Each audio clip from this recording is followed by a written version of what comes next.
In light of the recent welcoming of homosexuals into Boy Scouting, do you believe Catholics should still participate in the program? Also, what should their conduct be relative to this issue if they stay in the Scouting program? I sense a rant. Yeah, a rant's coming on. A rant is definitely coming on. And this is a crueler thing in the wake of the admission of women to the program this week. What's a crueler thing? Oh, well, I mean, he's already brought up the gay thing. Oh, right. And this is on top. On top of that, now women are to be admitted. So the whole point of the Boy Scouts is blown to pieces. And it's intimately connected with what I was saying earlier about fatherhood. And I'll explain. Oh, yes. He's right. I'm an Eagle Scout.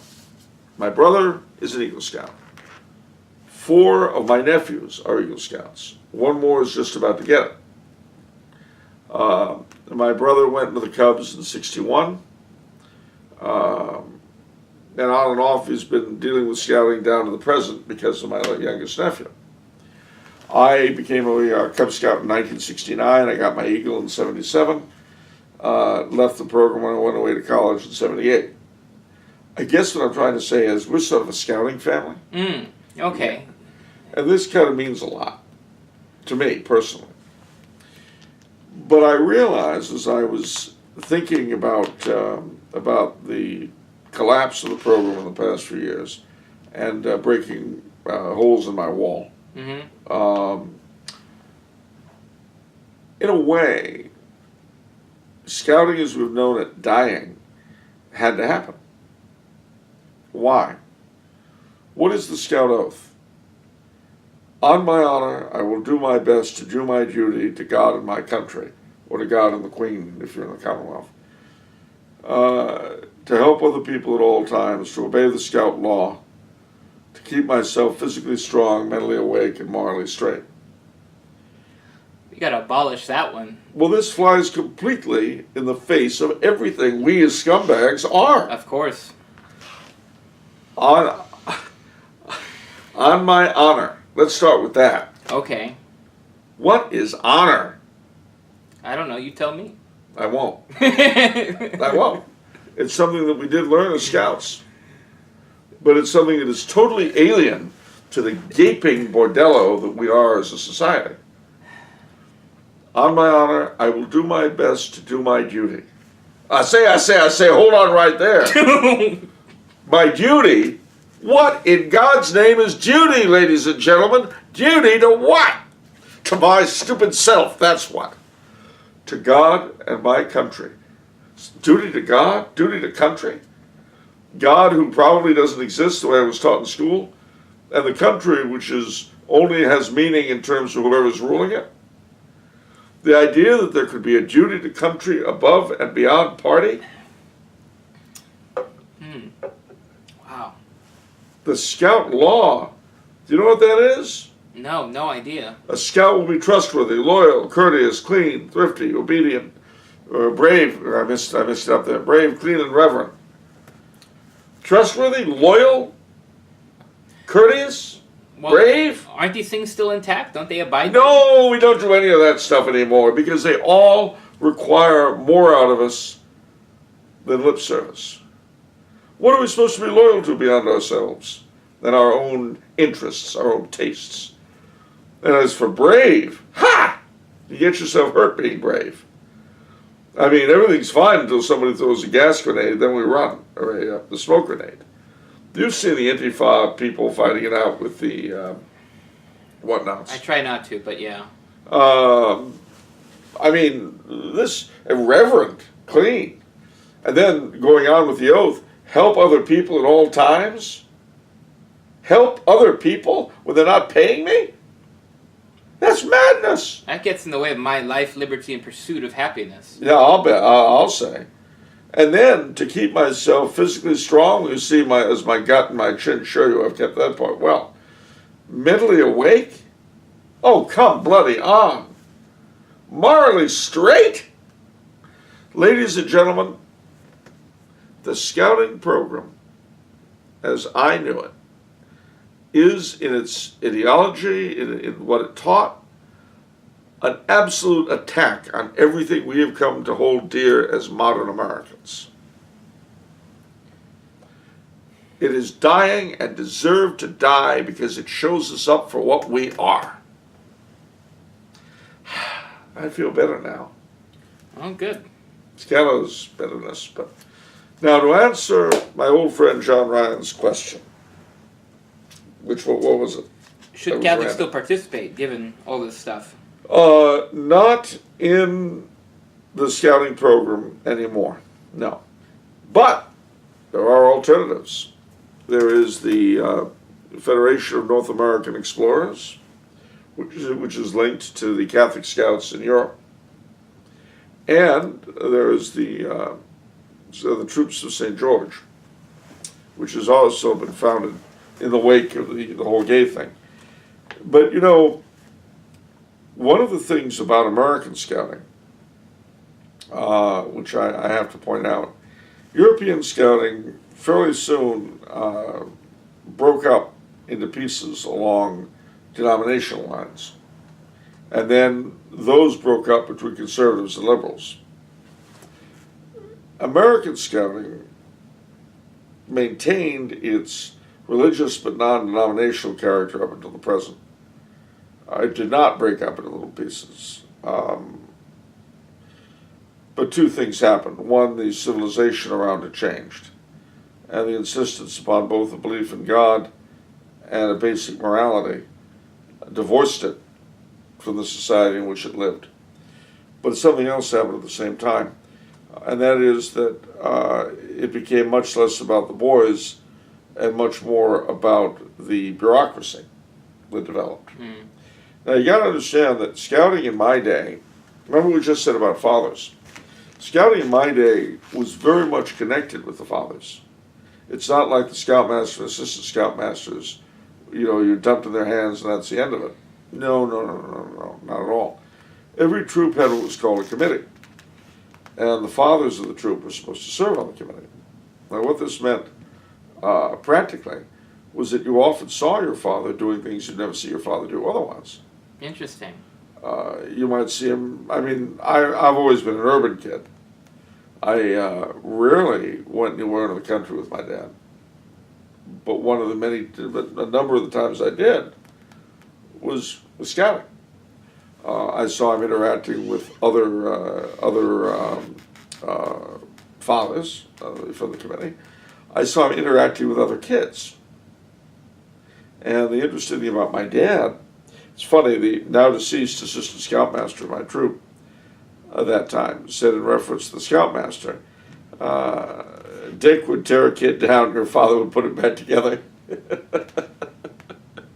Which was true, because God bless him, our scoutmaster had a nasty time. But it had never quite gotten over Korea. But my dad knew how to turn everything around and make it right again. And it was the fathers were an integral part of it.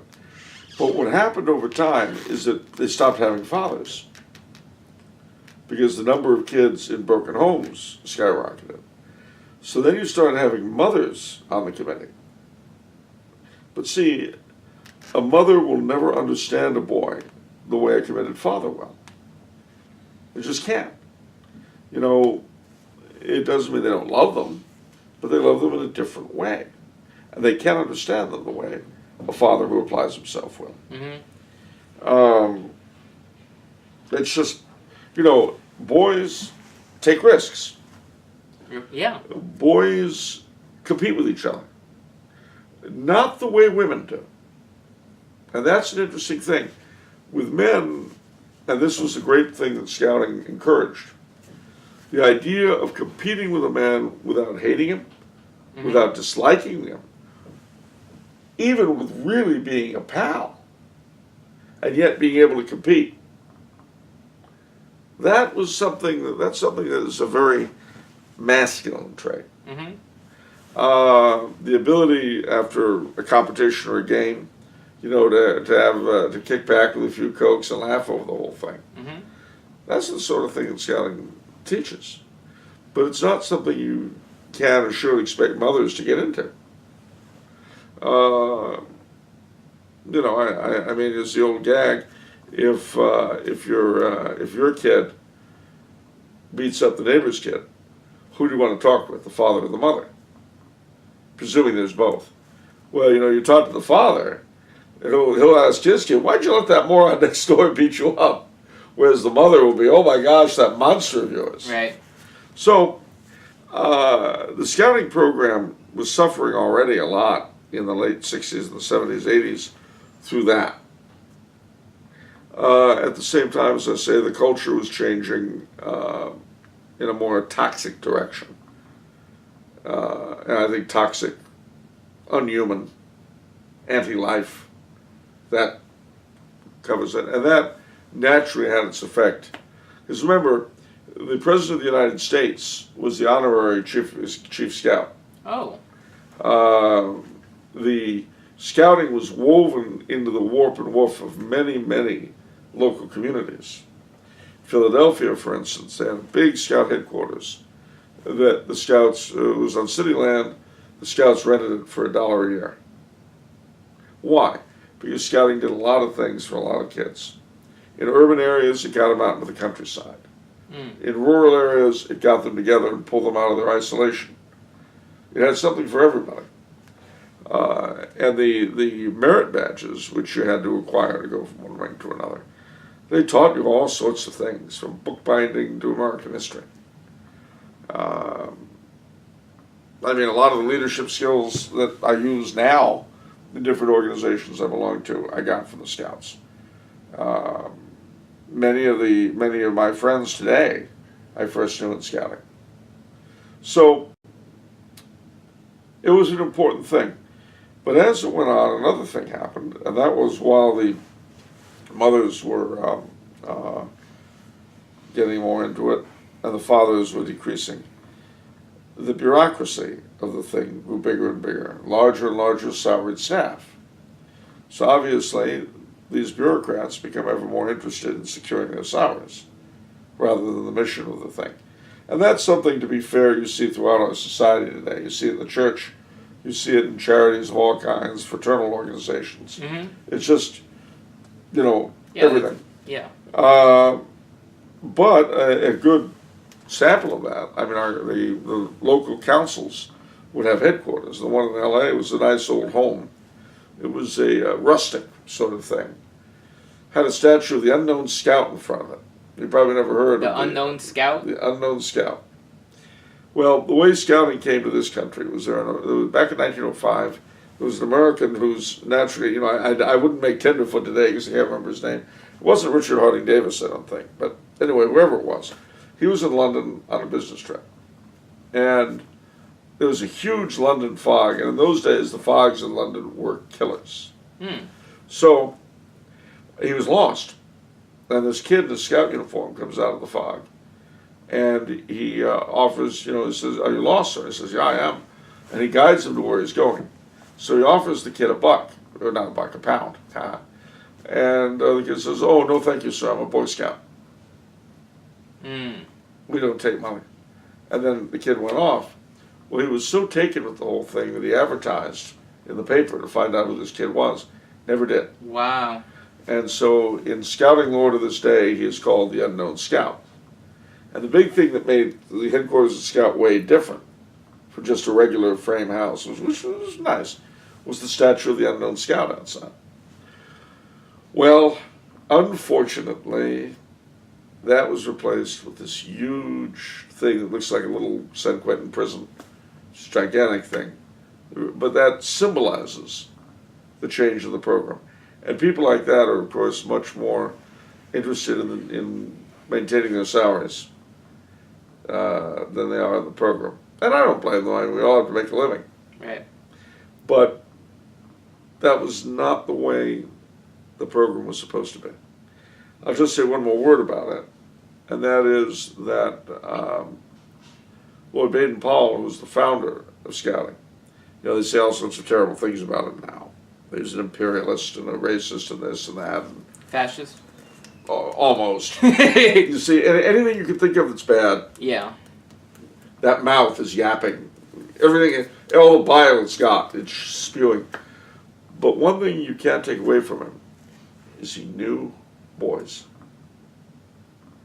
He knew what makes boys click.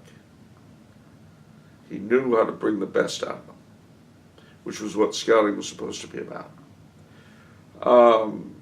For Catholic parents today, try to find one of these alternatives. Start one yourself.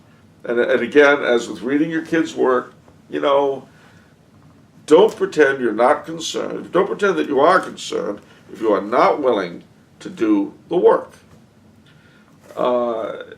The scouting program fills a particular niche in a kid's life that school will not, that sports will not, that certain other programs that are, useful in themselves will nevertheless not. It hits character development. It hits, all sorts of things. And I really could not recommend the scouting program as it was more highly, nor could I call more strongly for something to take its place now.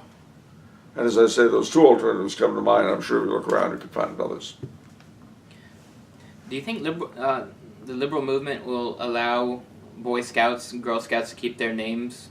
Because those names, those promote traditional gender roles and inequality. Well, they do, and I'm sure they'll go.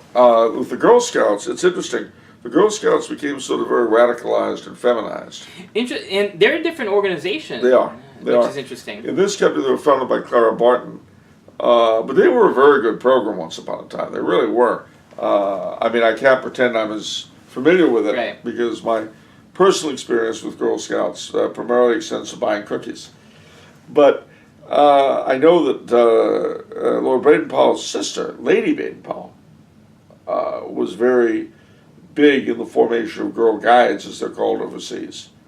And his wife also had a great deal to do with the guides. And again, these were ladies who knew girls, who knew girls the way Lord Baden-Powell knew boys.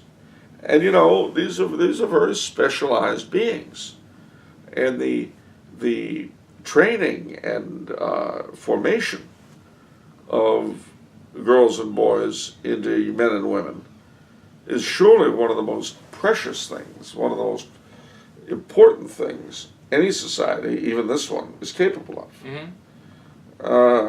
The boy is the father of the man, the girl is the father of the woman. It's an old comment, but it's very true. And I know gender roles. I hate that phrase. Gender roles? I hate it. I hate the phrase gender roles. You're not gender fluid? No. You're not? Okay. You like cisgendered better? Is it? Would you like to see the old male skill of gunfire?